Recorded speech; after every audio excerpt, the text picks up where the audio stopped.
And on to the Chan Eagles, where the chairman of the Nigerian Premier Football League, Otumba Benga Elegbeleye, has expressed unwavering confidence in the ability of the Chan Eagles to bounce back from their opening day defeat to Senegal at the ongoing African Nations Championship, Chan. Nigeria suffered a narrow 1-0 loss to defending champions, the Teranga Lions of Senegal, following a 75th minute strike by Gomis. However, Elegbeleye believes the team showed enough promise and should not be discouraged by the result. The Chan Eagles, composed exclusively of players from Nigerian Domestic League, and will now face Sudan in a must-win encounter before taking on Congo in their final group game. He urged the squad to see the defeat as a motivation to push harder, reminding them that the tournament is far from over. The Chan tournament is unique in its format, featuring only players who are active in their respective national domestic leagues. Nigeria's squad is heavily drawn from the MPFL clubs, underlining the importance of local league in grooming talent for international duty. Well, while I cannot authoritatively say I have confidence in the Chan team, but if the chairman of the MPFL says he feels otherwise, who are me? Who am I really? So we'll continue to wish them the very best under the coach Eric Sekou Chill, and hope that they eventually get something against Sudan and against Congo, because certainly, they'll just have to do those 2 wins against these 2 nations. I hope they qualify. Of course, 6 points should be able to push them through to the next round of the Chan tournament.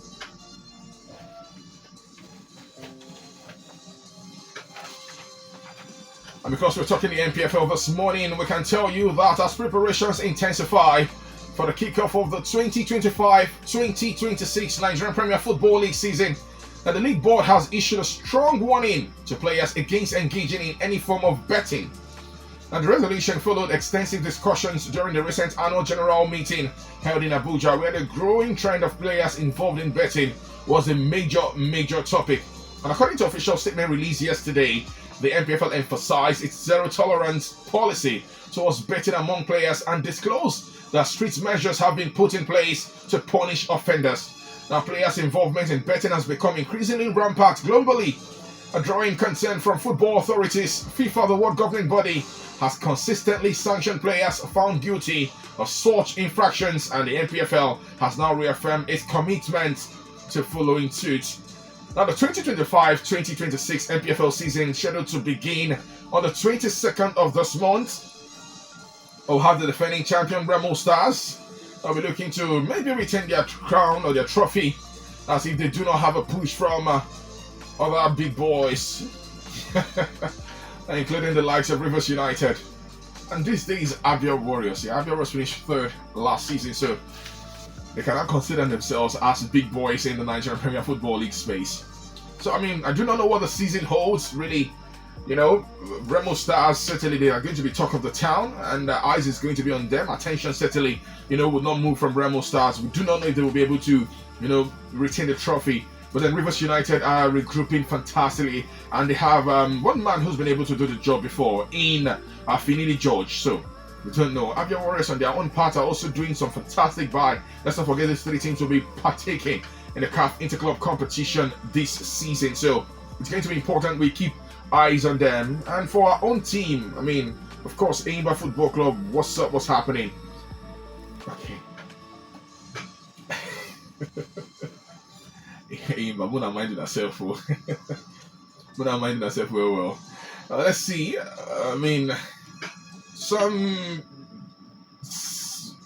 don't want to say silly transfers, boy, but some names, honestly, I'm not particularly impressed with. That I actually did see. And these names are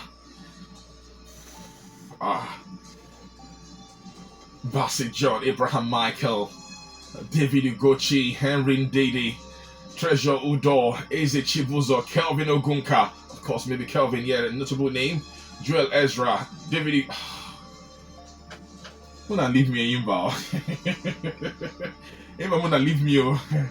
Who said this list? No people will play this season for now. Muna leave me a Yimba, please. We want serious business this season. I hope you guys give us serious business this season. Okay. Anyways, let's switch gears real quick on the show this morning and talk European football, and the transfers are heating up. Excited we are. We will certainly be having the Community Shield this Sunday, and it's curtain raiser for the new season, the 2025-2026 season. Now, a lot of questions many people have asked. Are we going to see Liverpool retain the trophy? The business they've done so far, can it help them? I think so. Personally, I actually think so.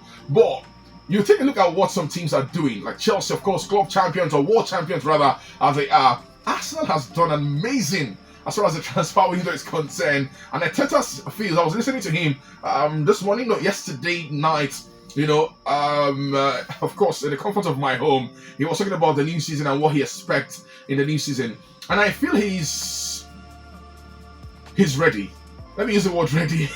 I feel he's ready. There's a lot of confidence, brimming from him. He feels the team will gel together eventually and will become a force to be reckoned with. But besides that fact, well, I hope the season doesn't spin on its head. Man City, how far are they going to also challenge this season? United. Now, let's start with United because United is looking like a different team altogether. But Man United agreement to sign RB Leipzig, we're hearing he should be doing his medical, having his medical this morning and to be unveiled tomorrow. Talking about Benjamin Sesko. Okay? To sign RB Leipzig striker Benjamin Sesko for £74 million will take their summer spending on their forward line past £200 million. But now the question is, who is going to be playing in the middle of the pack for them?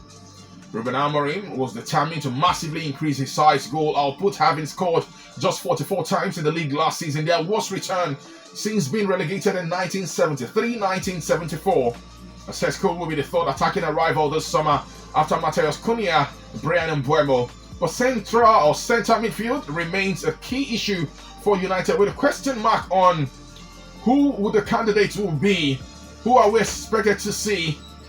And that has led to the club quietly trying to establish what the terms would be to sign a Cameroonian midfielder in Carlos Baleba from Brighton.